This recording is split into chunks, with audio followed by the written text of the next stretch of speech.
윤동주 기념관에 오신 여러분을 진심으로 환영합니다. 이곳 피슨관은 지금으로부터 약 80년 전 윤동주 시인께서 연희전문학교에 입학한 후 생활하셨던 기숙사였습니다. 윤동주 기념관을 통해서 윤동주 시인의 숨결이 닿은 이 공간을 소개해드리고자 합니다. 윤동주 기념관은 1층 상설 전시, 2층 윤동주 라이브러리, 3층 기획 전시로 구성이 되어 있습니다. 지금부터 저와 함께 둘러볼 준비가 되셨나요? 그럼 첫 번째 전시실인 서시관으로 이동해 보도록 하겠습니다. 첫 번째 전시실은 서시관입니다. 윤동주 기념관의 모든 상설 전시실의 이름은 윤동주 시인의 작품 제목에서 따왔습니다. 이곳 서시관은 윤동주 기념관의 시작이 된 유품들을 통해 여러분과 첫 인사를 나누는 공간입니다. 먼저 신약 성서를 살펴보도록 하겠습니다. 윤동주 시인은 기독교 가문에서 태어나 미션스쿨에서 성장했습니다.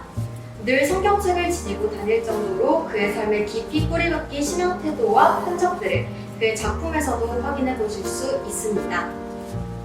이것은 윤동주 시인의 소장도서 예수락이라는 책입니다. 책의 표지에는 맹자의 한 구절이 적혀 있는데요. 모든 문제의 원인은 자신의 태도에서 찾아야 한다 라는 내용입니다. 끊임없이 부끄러워하고 반성했던 윤동주 시인의 마음과도 닮아있지요. 이것은 윤동주 시인이 연세대학교의 전신인 연희전문학교를 졸업하면서 완성한 하늘과 바람과 별과 시라는 제목의 자선시집입니다. 앞서 소개해드린 유품들이 이 자선시집을 완성하는 데에 밑거름이 되었겠지요. 비록 정식 출간은 아니었지만 총 19편의 시를 모아 하늘과 바람과 별과 시라고 제목을 붙였습니다. 그리고 그 시집에 실린 육필원고 서시가 바로 옆에 위치하고 있습니다. 하늘과 바람과 별과 시를 여는 첫 번째 작품입니다. 이곳은 별도 떨어진 데 관입니다. 윤동주라는 별이 떨어지고 난 후 남은 이들은 윤동주 시인을 어떻게 기억하고 그의 시를 어떻게 보존하고 알리고 있는가를 한눈에 담을 수 있는 공간입니다. 앞에 있는 서랍에서는 윤동주 시인과 관련된 연표들을 기록한 연표, 그리고 추모의 방명록, 윤동주 시인의 가족분들이 받으신 서신, 그리고 하늘과 바람과 별과 시의 해적판을 확인하실 수 있습니다. 진열장 안에 있는 판본들이 보이시나요? 이곳에는 윤동주 시인의 주요 시집들의 판본들이 해방기 이후부터 전시되어 있습니다. 이렇게 편집 스타일은 바뀌어왔지만 현재까지도 윤동주 시인의 시가 꾸준하게 읽혀오고 있다는 점을 확인해 보실 수 있습니다. 네, 그럼 다음 전시실부터는 윤동주 시인의 삶과 문학 세계를 시공간의 흐름에 따라 살펴보도록 하겠습니다. 이곳은 소년관입니다. 윤동주 시인께서 나고 자란 북간도의 공동체와 시공간을 통해서 윤동주 시인의 어린 시절 모습을 확인해 보실 수 있는 공간입니다. 여기에는 윤동주 시인의 소학교 졸업사진이 보존되어 있습니다. 북간도 명동촌에 세워진 명동소학교는 조선인 아이들을 교육하던 곳으로 윤동주 시인 또한 이곳의 졸업생이셨습니다. 윤동주 시인은 명동소학교를 졸업한 후 은진중학교에 입학, 이후 평양에 있는 숭실학교에 편입하시게 됩니다. 숭실학교의 교지인 숭실활천에는 윤동주 시인의 시인 공상이 실려 있습니다. 그의 작품 중 첫 번째로 활자 인쇄된 작품이라는 점에서 의의가 있습니다. 이곳은 새로운 길관입니다.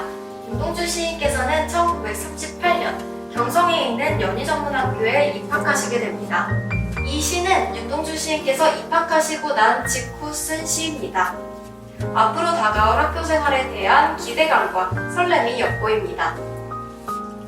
윤동주 시인은 연희전문학교에서 최연백, 이양하 등 스승들로부터 많은 가르침을 받았습니다. 실제로 최연백 교수의 우리말본을 탐독하기도 하고 이양하 교수를 직접 찾아가 개인적으로 문예 지도를 받기도 했습니다. 이처럼 연희전문학교는 윤동주 시인을 비롯하여 일제강점기를 살아가는 청년들에게 더 넓은 세계를 보는 창이 되어주었습니다. 이곳 자화상관은 윤동주 시인의 친구들의 모습을 통해서 그의 자화상을 만나보실 수 있는 공간입니다. 먼저 고종사촌 손몽규는 시인의 삶 전반을 함께했던 벗이었습니다. 그리고 강처중은 시인의 작품과 유품들을 보존하고 또 알리기 위해 힘썼던 인물입니다. 시인은 이러한 친구들과 함께 연희전문학교 문과대학 교수인 문우를 편찬하였습니다. 이곳에 한글로 된 시와 작품들을 짓기도 하였습니다.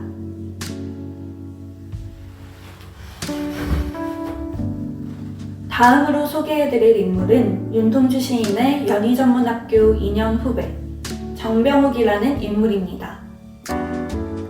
이 두 사람은 깊은 교류를 해왔던 인물인데요. 정병욱은 연희전문학교에 입학하기도 전부터 윤동주 시인을 동경해왔다고 합니다. 조선일보에 실린 그의 산문과 시를 보고 감명을 받았기 때문이라고 합니다.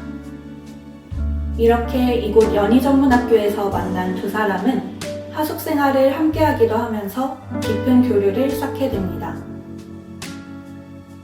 이러한 윤동주 시인의 친구들은 그의 사후에도 중요한 역할을 하게 됩니다. 이 공간은 크게 별에는 밤 관과 종시관으로 구성되어 있습니다. 먼저 별에는 밤 관에서는 시인의 소장도서와 유필원고를 만나보실 수 있습니다. 윤동주 시인은 동서고금의 책을 폭넓게 탐독했던 인물입니다. 이쪽 서랍장에는 시인의 소장도서 약 40여 권이 소장 순서대로 진열되어 있습니다. 그렇다면 저희는 어떻게 시인의 소장 순서를 알게 되었을까요? 그 비밀은 바로 책의 표지에 있습니다.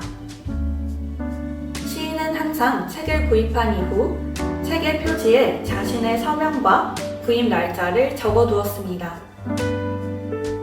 여기에서 특이한 점이 바로 서명인데요. 시인은 자신의 이름을 좌우 반전하여 새로 쓰기 한 것을 서명으로 사용했습니다. 항상 진지하게만 생각했던 윤동주 시인의 새로운 면모를 만날 수 있는 대목입니다. 그리고 여러분께서 보고 계시는 이 시집은 바로 정지용 시집입니다. 정지용 시인은 윤동주 시인이 존경했던 인물 중에 하나였는데요. 그래서인지 시인은 이 시집을 평양에서 구입해서 경성까지 가지고 올 정도로 매우 아꼈다고 합니다. 그럼 지금부터는 이쪽 서랍장에서 시인의 유필원고를 함께 살펴보시겠습니다. 다음으로 이쪽 서랍에서는 윤동주 시인의 유필원고를 함께 살펴보시겠습니다. 시인은 연희전문학교 졸업을 기념하면서 한글로 된 시집을 출간하고자 합니다. 하지만 한글 출판이 엄격히 금지되었던 시기, 그는 결국 정식 출간을 포기하고 손으로 세부의 필사본을 만들어 시집을 만들게 됩니다. 그중 한 분은 자신이 갖고 나머지 두 분은 각각 이양학 정병욱 선생님에게 증정합니다. 그리고 여러분이 보고 계시는 이 유필원고는 그중 정병욱 선생님께서 가지고 계시던 것입니다. 자선 시집의 제목은 바로 하늘과 바람과 별과 시입니다. 이 책의 표지를 보면 무언가 썼다 지운 흔적이 있는데요. 저희에게 이 시집은 하늘과 바람과 별과 시로 너무나도 익숙하지만 사실 이 시집의 원래 제목은 병원이었습니다. 이에 관한 정병욱 선생님의 회고를 빌리자면 윤동주 시인은 이렇게 말했다고 합니다. 세상에 아픈 사람들이 많기 때문이다. 병원이란 앓는 사람들을 치유해주는 곳이므로 이 시집이 앓는 사람들에게 도움이 될 수도 있지 않겠느냐라고 말했다고 합니다. 식민지 말기, 아픈 사람들이 많던 때에 윤동주 시인의 작품은 시대의 아픔과 함께하는 치유의 시였습니다.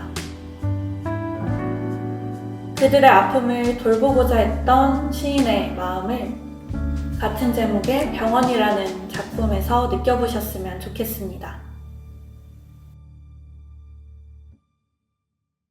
연희전문학교를 졸업한 이후 윤동주 시인은 바다를 건너 일본으로 유학을 가게 됩니다. 시인은 일본에서 총 2개의 대학에서 공부를 하는데요. 도쿄에 있는 리쿄 대학과 교토에 있는 도시샤 대학에서 공부를 했습니다. 일본 유학생활 중에 남아있는 그의 시는 총 5편으로 모두 리쿄 대학 재학 당시에 작성된 것입니다. 그중 한 편인 쉽게 쓰여진 시라는 작품을 보면 나라를 잃은 청년이 제국에서 절실하게 직면해야 했던 고독, 그리고 시를 쓰는 의미에 관한 성찰을 만나보실 수 있습니다. 그럼 저희는 이쪽 서랍에서 시인의 기록되지 못한 마지막 순간까지를 함께 살펴보겠습니다. 먼저 이 사진을 함께 보시겠습니다. 이 사진은 윤동주 시인이 첫 방학을 맞아 고향인 용정에 가서 친지들과 함께 촬영한 것인데요. 자세히 보시면 시인의 머리카락만 짧게 깎아 있습니다. 이것은 당시 리쿄 대학 학생들을 대상으로 단발령이 실시되어서 그렇습니다. 이러한 도쿄의 삼엄한 분위기 때문에 시인은 교토에 있는 도시샤 대학으로 편입을 하게 됩니다. 이 사진은 시인의 살아생전 마지막 모습이 담긴 사진입니다. 도시샤 대학의 동기들과 함께 교토에 있는 우지강의 소풍을 가서 촬영한 것인데요. 이 사진을 촬영하고 얼마 지나지 않아 윤동주 시인은 고종사촌 송봉규와 함께 치안유지법 위반이라는 제목으로 후쿠오카 형무소에 수감되게 됩니다. 약 1년 7개월의 수감 생활을 마치고 만 27세의 젊은 나이로 시인은 세상을 떠나게 됩니다. 광복을 약 6개월 앞둔 시점의 일이었습니다. 그의 죽음 이후에 시인의 가족들은 유해를 고향으로 옮겨와 장례를 치릅니다. 이 사진은 시인의 장례식 사진과 묘비명 사진입니다. 이 묘비명을 자세히 보시면 시인 윤동주의 묘라는 글자가 새겨져 있습니다. 저희에게 윤동주 시인은 시인으로서 너무 유명하지만 사실 그는 살아생전 원고료를 받고 시를 쓰는 그런 진정한 의미의 시인은 아니었습니다. 시인의 산문 종시를 보면 종점이 시점이 된다 라는 말이 반복해서 등장합니다. 이 전시실은 인간 윤동주의 생의 끝자락으로 보일 수도 있지만 사실 그의 시인으로서의 삶이 시작되는 시점이기도 합니다. 오늘 여러분과 시인의 이 만남이 여러분에게 또 다른 시점을 열어주시리라 기대합니다. 지금까지 상설 전시를 통해서 시인의 삶과 문학 세계를 만나보셨습니다. 그럼 지금부터는 빛과 소리를 통해 시인의 작품을 느껴보겠습니다. 이곳은 미디어 아트 전시가 진행 중인 길관입니다. 윤동주의 시를 빛과 소리로 재해석한 공간인데요. 지금 들리시는 이 소리는 시인의 유족이 직접 학교, 고향마을, 생각, 묘소 등을 녹음한 것입니다.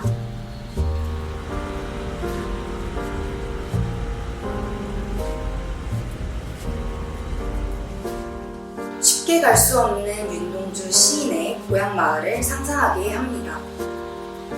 이곳 벽에 비친 풍경은 우물 속에 있는 풍경과 계절, 날씨가 모두 연동되어 있는데요.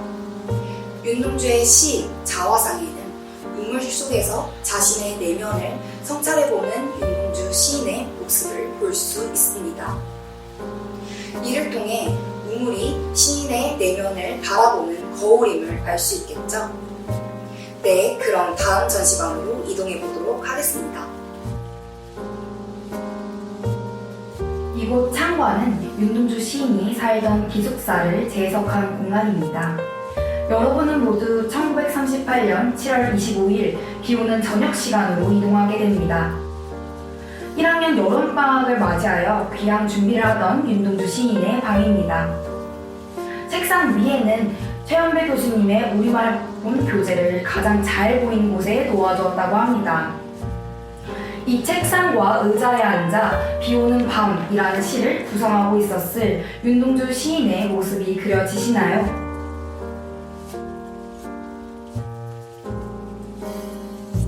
이곳 흐르는 거리가는 윤동주의 시 낭송을 직접 감상할 수 있는 공간입니다. 윤동주의 시집은 10개 이상의 언어로 전 세계 번역, 출판되고 있습니다.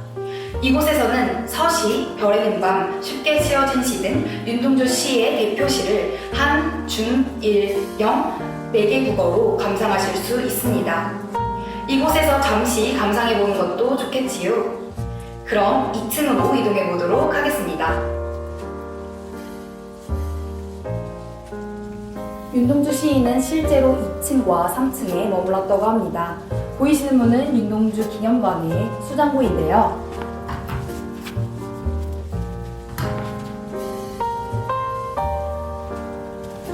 필승관이 대학 법인 사무처로 쓰였던 시절 근고였던 것이 현재는 원본 전시품을 모아두는 수장고로 쓰이고 있습니다. 이곳 2층은 윤동주와 관련된 모든 콘텐츠를 만나볼 수 있는 윤동주 라이브러리입니다. 이곳에서는 윤동주와 관련된 문화 콘텐츠, 학위 논문, 학위 연구서 등 끊임없이 모이고 있는 윤동주의 콘텐츠를 만나보실 수 있습니다. 윤동주 시인은 우리나라뿐만 아니라 동아시아에서 전 세계적으로 사랑받는 시인입니다. 이곳에서는 중국과 일본에서 윤동주 시인을 기념하고 있는 행사와 활동 기록들을 만나보실 수 있습니다. 네, 마지막으로 3층은 윤동주 시인을 매개로 문화가 확산되고 생성되고 있는 공간인데요. 그럼 3층으로 이동해 보도록 하겠습니다. 이곳 3층은 윤동주 시인이 거주하던 당시의 생활 모습을 가장 잘 보존하고 있는 공간입니다. 이곳에서 생활했을 윤동주 시인의 모습이 떠오르시나요? 현재 3층에서는 윤동주 시인과 관련된 문화 행사와 기획 전시가 주기적으로 열리고 있습니다. 이상으로 모든 전시 해설을 마칩니다. 오늘 저와 함께 하셨던 이야기가 즐거우셨길 바랍니다. 감사합니다.